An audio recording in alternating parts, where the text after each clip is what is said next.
Bonjour à tous et bienvenue à un nouvel épisode de Génération Oui. Ça fait déjà un petit moment qu'on s'est pas vu, nous, c'est-à-dire les gens de Génération Oui et les auditeurs. Donc, j'en profite pour vous saluer. J'espère que vous allez bien à la maison. On vient de vivre une campagne électorale quand même assez stimulante, assez enrichissante. On va avoir l'occasion, là, sans doute, de l'aborder, sans aucun doute plutôt, de l'aborder dans les prochaines semaines, plutôt les prochains mois aussi. Il y a de grandes choses qui s'en viennent pour Génération Oui. Mais là, permettez-moi de saluer notre invité du jour, Raphaël Lavoie. Ça va bien? Oui, ça va, toi? Oui, ça va très bien. Donc, Raphaël, tu es un jeune indépendantiste. Rappelle-moi, tu as quel âge? J'ai 24 ans.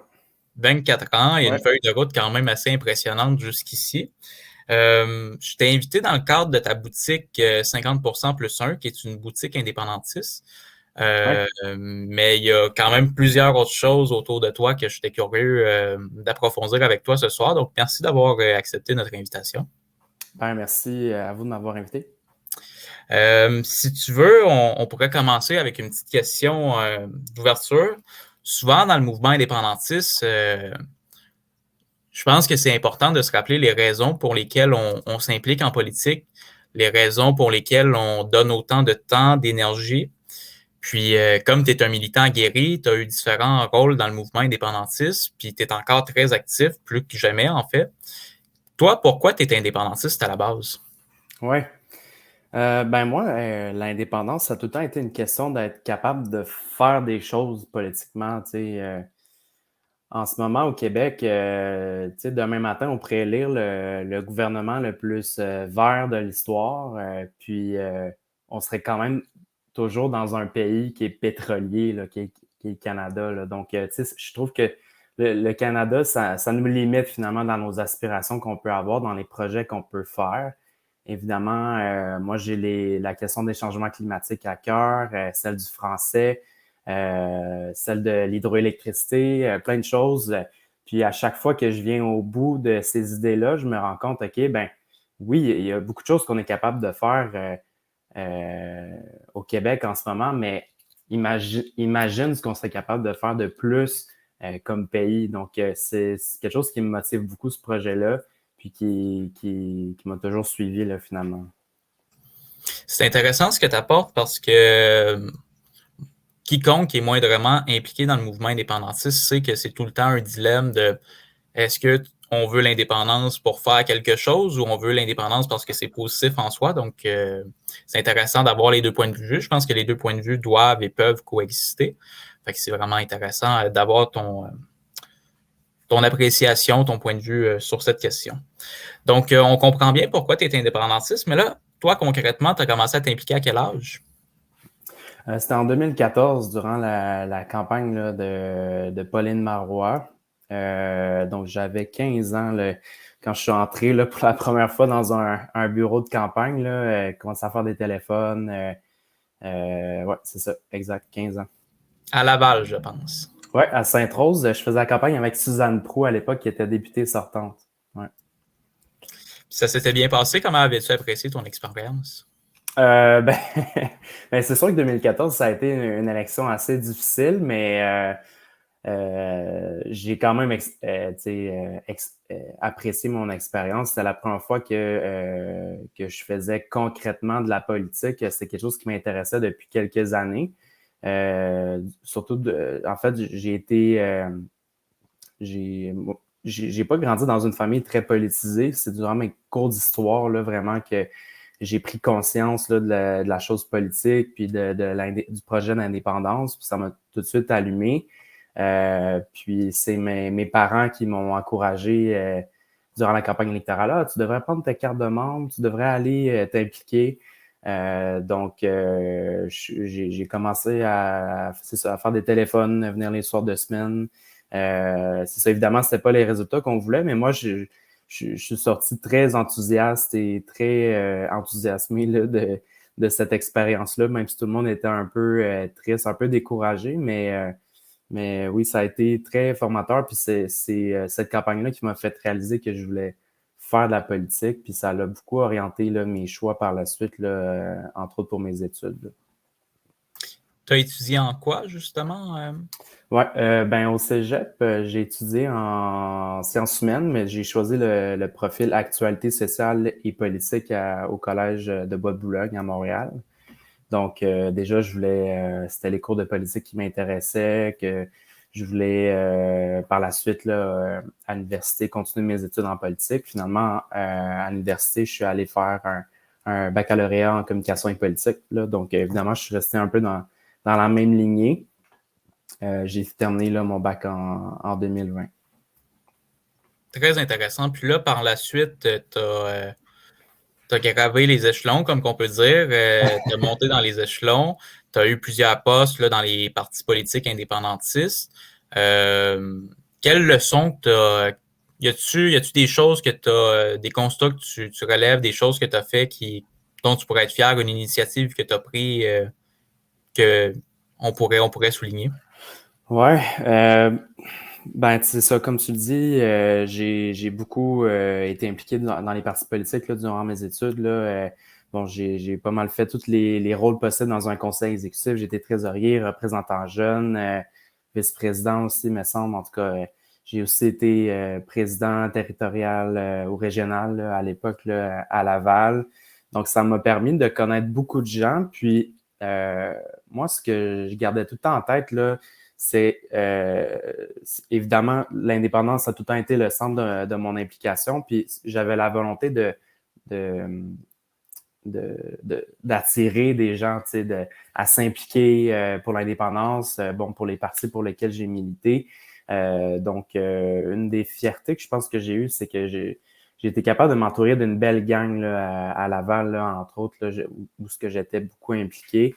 Donc, des gens qui sont encore impliqués aujourd'hui un peu partout. Donc, pour ça, je suis assez fier de ça.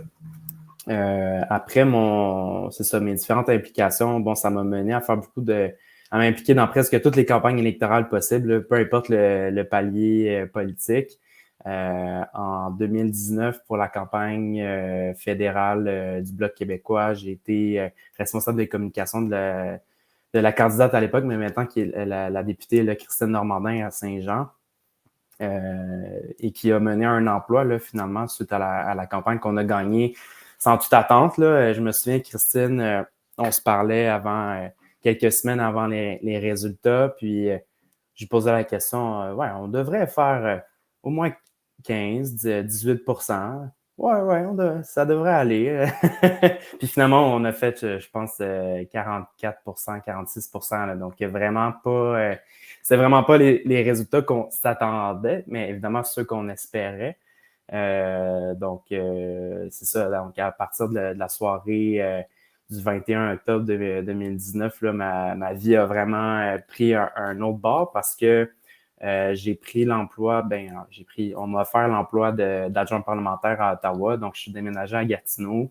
Puis, j'ai commencé à travailler à temps plein. Là. Moi, j'étais encore aux études dans ce temps-là. Donc, c'était un changement assez radical, mais qui a été très formateur. Là. Donc, je suis très content d'avoir eu la chance d'avoir pu travailler là. C'est une très belle opportunité.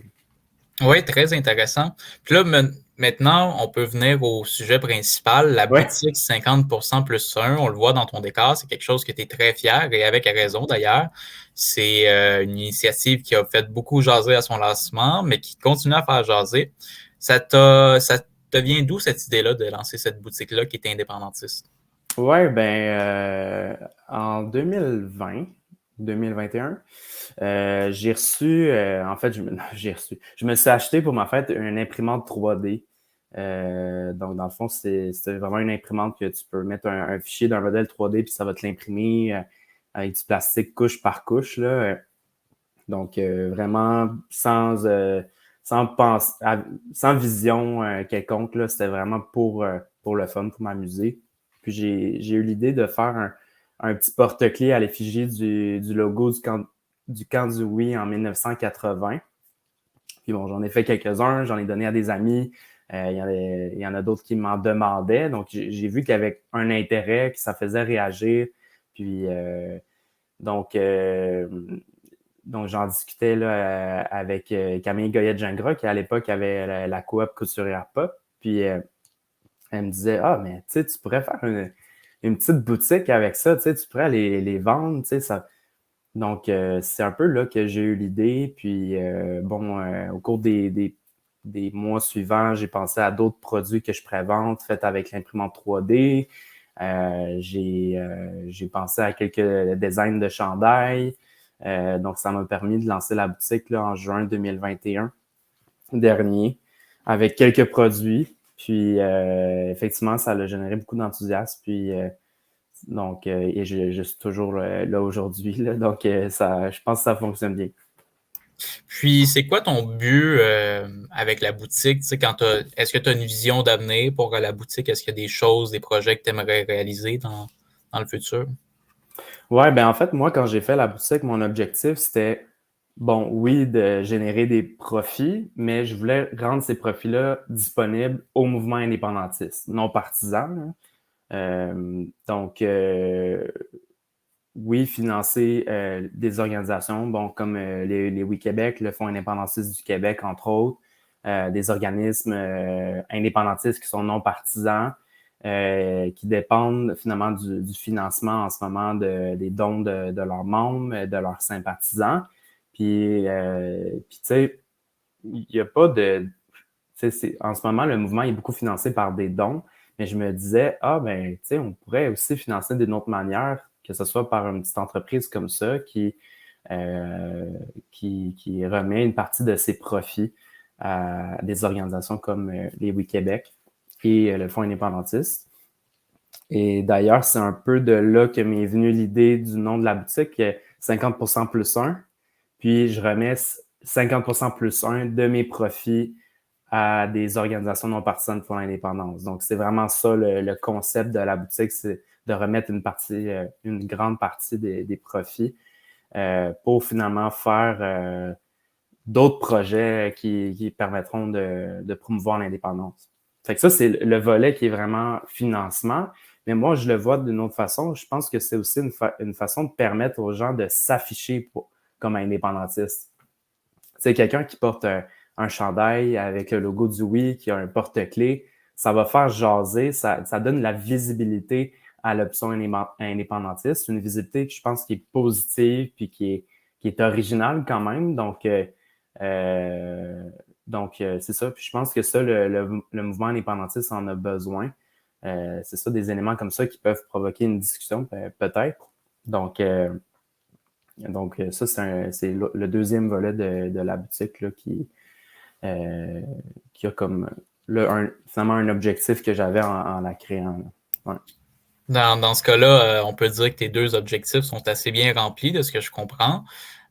C'est assez intéressant ce que tu dis là, par rapport justement à s'afficher quand on est indépendantiste. Je trouve que c'est vraiment nécessaire. Je pense que ça engage de belles discussions, comme tu le dis. C'est d'une façon originale de le faire. C'est une façon sympathique aussi de le faire.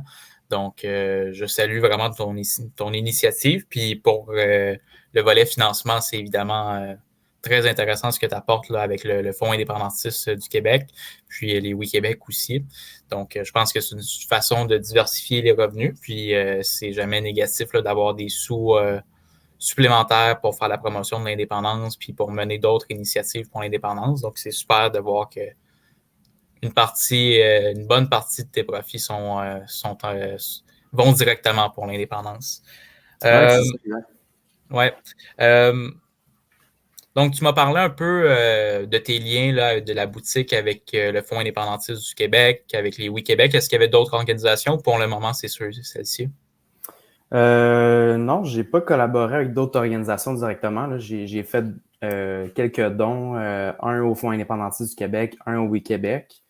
Évidemment, la poste reste ouverte, là, reste ouverte si il y a d'autres organisations qui sont intéressées de collaborer. Mais tu sais, en finançant les Oui Québec, je me trompe pas parce que c'est une organisation qui est parapluie finalement pour le mouvement indépendantiste. Donc, quand moi, je viens contribuer au Oui Québec, ben c'est d'autres organisations qui peuvent en profiter également. Là. Donc, évidemment, là, les Oui Québec ont une place privilégiée là, dans tout ça. Puis les gens à la maison, les indépendantistes qui nous écoutent, Quel conseil aurais-tu à donner à un jeune ou à un moins jeune indépendantiste qui veut lancer un projet pour faire la promotion de l'indépendance, que ce soit sur les médias sociaux, que ce soit des événements indépendantistes, que ce soit une boutique? Quel conseil donnerais-tu avec ton expérience?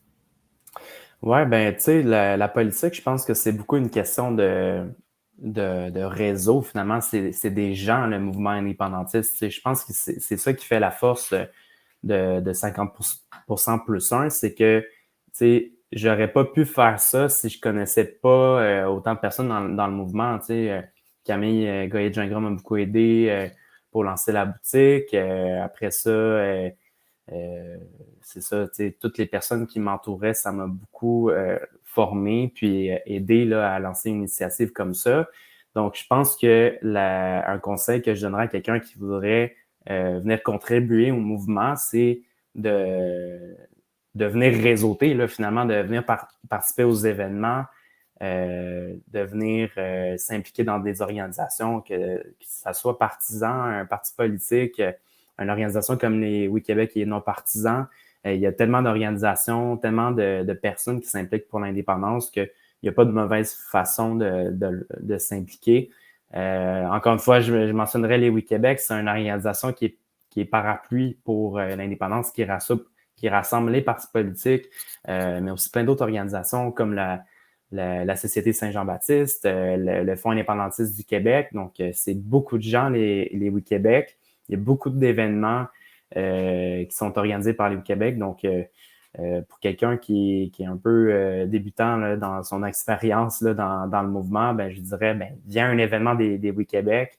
C'est plein de personnes, souvent que c'est leur premier événement qui participent, qui sont initiés aux arguments aussi sur l'indépendance.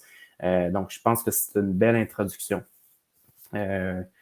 Donc, voilà. Puis, tu sais, aussi, la boutique 50% plus un, pour moi, c'est aussi un outil pour le mouvement indépendantiste. Depuis que j'ai lancé la boutique en juin 2021, il y a tellement de personnes qui m'ont écrit « Ah, j'aurais telle idée. Tu sais, comment est-ce qu'on pourrait réaliser ça? Tu sais, j'aimerais ça faire un chandail avec tel logo. J'aimerais ça, par exemple... il y a quelqu'un qui m'a contacté là, dans les premières semaines où j'ai lancé ma boutique, puis il disait Hey, moi je viens de. Dans le fond, c'était l'édition de livres, les éditions du mur, qui a le livre finalement le mémoire de maîtrise là, de Pierre Falardeau. Je me mélange-tu là, dans mes noms? Non? Non, c'est bien ça. Puis j'ai dit, ben oui, ben, tu sais, on pourrait le mettre sur la boutique. Donc, tu sais, la boutique, j'ai des chandails. Tu vois, derrière ici, j'ai une presse à chandail. J'ai mon imprimante 3D. Donc, quand les gens ont des idées, ben la boutique peut permettre de les réaliser aussi. Là, donc voilà. Puis, il y a des produits sur la boutique qui ont pris vie comme ça, finalement. Là, donc, voilà, mais encore une fois, pour quelqu'un qui vient tout juste de commencer et qui a des idées en tête, ben le Québec, c'est un bon moyen de commencer. Puis justement, si tu as des projets de chandail, des choses comme ça, ben ça peut être redirigé vers moi ou d'autres qui en font aussi. Mais bref, c'est ça. Je pense que les Québec, c'est un bon Une bonne porte d'entrée de ce une que je bonne comprends. porte d'entrée pour le mouvement indépendantiste. Ouais.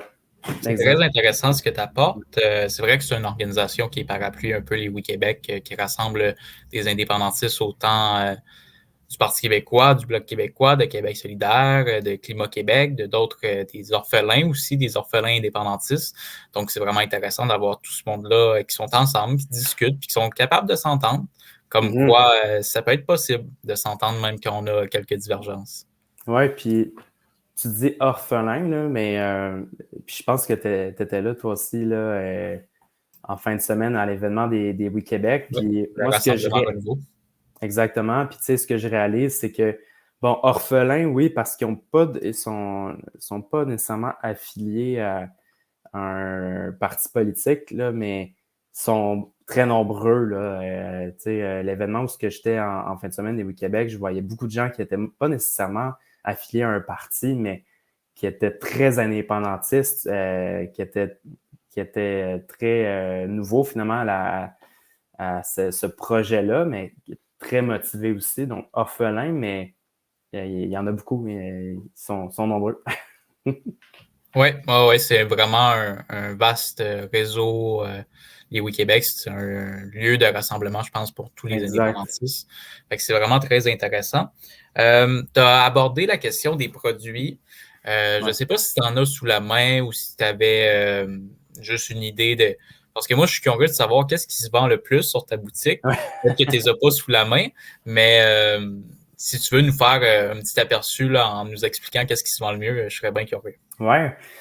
Ben, c'est assez varié. Je ne sais pas si j'ai un produit là, qui se vend vraiment le mieux. Mes impressions 3D sont quand même assez populaires. Là. On pourrait mettre là, un lien là, vers les produits éventuellement là, sur votre page peut-être, là, mais je vends plusieurs produits d'impression 3D. Par exemple, j'ai les lettres du oui imprimées en 3D. Donc, ça fait une décoration qui est assez originale, là, qui est en fait, il y en a pas d'autres ailleurs, là, je vous le dis tout de suite. Là. J'ai aussi des fleurs de lys imprimées, des porte-clés à l'effigie du oui avec des fleurs de lys. Donc, ça se vend très bien. Mais les chandails aussi se vendent bien. J'ai un chandail, entre autres, là, que je pense peut-être faire une réimpression prochainement avec. Je pense que c'est celui que tu portes en ce moment, d'ailleurs, là, avec finalement le chandail de la pièce à l'évêque, avec d'un côté le visage de René Lévesque sur une pièce, finalement, puis à l'arrière, une pièce, mais avec un Harfang des Neiges, donc un des symboles là, du Québec. Celui-là, c'est très bien vendu. Puis c'est un de mes préférés aussi, je pense. Là, il est super beau. Oui, c'est ça. Il y a assez beaucoup de produits. J'essaie de tout le temps sortir des nouvelles choses. Là. Dernièrement, j'ai sorti même une bombe de bain fleur de lys là, en forme de fleur de lys. Donc, tu peux vraiment trouver de tout sur la boutique. Moi, mon objectif, c'est que, oui, je le sais, souvent les gens vont acheter quelque chose pour la boutique pour encourager le mouvement indépendantiste, pour appuyer la cause, mais je veux offrir des produits qui ont vraiment une utilité finalement, là, puis qui peuvent servir comme cadeau à offrir à quelqu'un, comme chandail que tu vas porter dans la vie de tous les jours, un livre que tu vas lire, encore une fois, que tu peux offrir en cadeau. Donc, je veux que ce soit des choses qui sont utiles, que les gens vont être contents d'acheter. Puis bon, pour l'instant, à ce niveau-là, je pense que c'est assez réussi. Là. J'essaie de faire, quand je peux, des événements liés à l'indépendance. Là. J'ai fait une assemblée générale des Oui-Québec à Gatineau il y a quelques mois. Ça a super bien fonctionné. Les événements des Oui-Québec quand c'est à Montréal, quand c'est pas trop loin. Moi, j'habite à Gatineau. Là, donc, quand c'est assez proche, là, j'essaie d'être là. La boutique aussi était là à l'événement des Québec à Sherbrooke il y a quelques jours même. Là, ça fait pas si longtemps. Donc c'est ça. J'essaie d'être là puis d'offrir des produits qui plaisent aux gens. C'est très intéressant, surtout que tu l'apportes vraiment comme un outil pour les gens. Je pense que tu veux vraiment avoir un impact positif. Dans la pré-entrevue qu'on avait fait ensemble, je trouve que c'est vraiment ce qui avait ressorti de ton engagement tout au long de ton militantisme du début jusqu'à aujourd'hui. C'est vraiment le but d'avoir un impact positif auprès des gens, mais aussi surtout avoir un impact positif dans le mouvement indépendantiste, de contribuer, comme tu m'avais si bien dit. Donc, je te salue, je te lève mon chapeau. Puis, je trouve ça vraiment formidable. Puis oui, oui, c'est vrai que tu fais de très bons produits. J'en porte un d'ailleurs aujourd'hui. Puis c'est vrai que tu sais, c'est une façon sympathique, on le disait tantôt, mais c'est une façon très sympathique d'engager des discussions finalement. Euh, on s'approche de la fin, Raphaël. Euh, Toi, ce serait quoi tes projets d'avenir pour la boutique? Je pense qu'on l'a peut-être un peu abordé, mais est-ce qu'il y a d'autres projets d'avenir que tu identifies avec la boutique? Ouais, ben, tu sais, comme depuis le début, je veux continuer de sortir des nouveaux produits, des nouveaux chandails, des nouvelles impressions 3D. Mais tu sais, j'ai réalisé au fil des mois que la boutique générait vraiment un enthousiasme pour les gens qui avaient une idée en tête puis qui voulaient la réaliser. Donc, je pense que je peux avoir aussi ce rôle-là. Quelqu'un qui a une idée de chandail, ben, tu sais, moi, en quelques semaines, on est capable le sortir. Là. On est capable de faire des choses. Donc, je pense que pour les personnes qui ont des idées en tête, là, je pense que j'aimerais ça dans le mouvement, être cette personne-là qui permet de réaliser un projet. Parce que ça prend quand même des ressources. Là. C'est pas facile de l'organisation de tout ça, mais aussi le matériel qu'on peut avoir besoin, les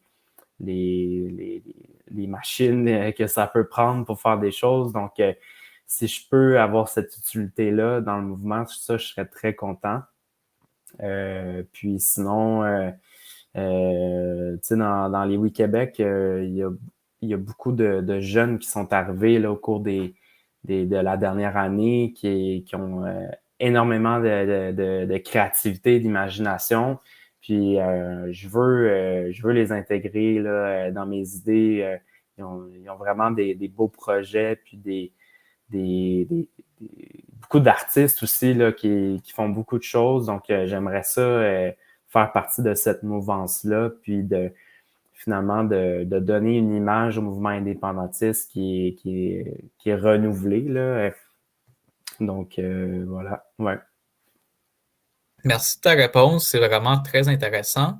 Ça va me permettre de faire le lien avec ma dernière question, Raphaël. Les gens qui nous écoutent, qui se sont rendus jusqu'à la fin, qui sont passionnés par ce qu'on dit présentement, qui trouvent ça intéressant, puis qui voudraient, eux autres aussi, avoir une utilité ou qui veulent simplement acheter tes produits, comment qu'on se prend si on veut rentrer en contact avec la boutique, donc avec toi pour des idées de produits, comme tu le mentionnais. Puis si tu veux mentionner aussi comment qu'on fait pour se procurer tes produits. Ben oui, mais en fait, le meilleur moyen de me rejoindre, c'est surtout sur mon site web, le 50plus1.québec. Donc là, vous allez trouver à cet endroit-là tous les produits de la boutique, les façons de me rejoindre. Aussi, vous pouvez vous inscrire à l'infolette de la boutique sur le site web. Ça, c'est super parce que j'envoie souvent des codes promotionnels, les nouveaux produits en primeur sur mon infolette. Donc, je vous suggère de vous y abonner. Mais sinon, sur la page Facebook aussi de 50% plus 1, vous pouvez me joindre. Donc, sur Facebook, 50% plus 1, vous allez me trouver. Puis, je publie les nouveaux produits, les événements auxquels la boutique va prendre part. Donc, c'est aussi un bon moyen de rester au courant là, de ce qu'il y a de nouveau à la boutique. C'est super intéressant. Je te remercie beaucoup pour ta participation aujourd'hui au balado. Je pense qu'on peut retenir vraiment, Raphaël, que tu vas avoir un impact positif, puis que les gens, ça peut être vraiment un outil intéressant là, de la boutique 50% plus 1. Quand on a une idée, on peut facilement rentrer en contact avec toi, puis on peut la concrétiser. Donc, je trouve ça vraiment formidable. Donc, j'invite les gens vraiment, j'ai mis le lien là en bas de l'écran pour ceux qui nous écoutent en vidéo sur YouTube. Pour les gens que ça l'intéresse, d'aller voir tes produits, de peut-être développer des idées avec toi. Tu es quelqu'un de très ouvert. Puis, j'invite aussi les gens à te suivre. Puis, en terminant, je ne sais pas si tu avais un mot de la fin. Ben non, pas plus que ça. Merci beaucoup de m'avoir reçu. Là. C'est vraiment super l'initiative. Je vais vous suivre assidûment. Ben, c'est très gentil, Raphaël. Puis j'invite justement nos auditeurs à s'abonner à nos plateformes, que ce soit sur YouTube, Spotify, Facebook, Instagram, TikTok même, Twitter. Donc, il y a des grands projets qui s'en viennent pour Génération Oui. Donc, je vous dis, restez à l'affût, ça s'en vient. Puis sur ce, nous, on se dit à la prochaine fois.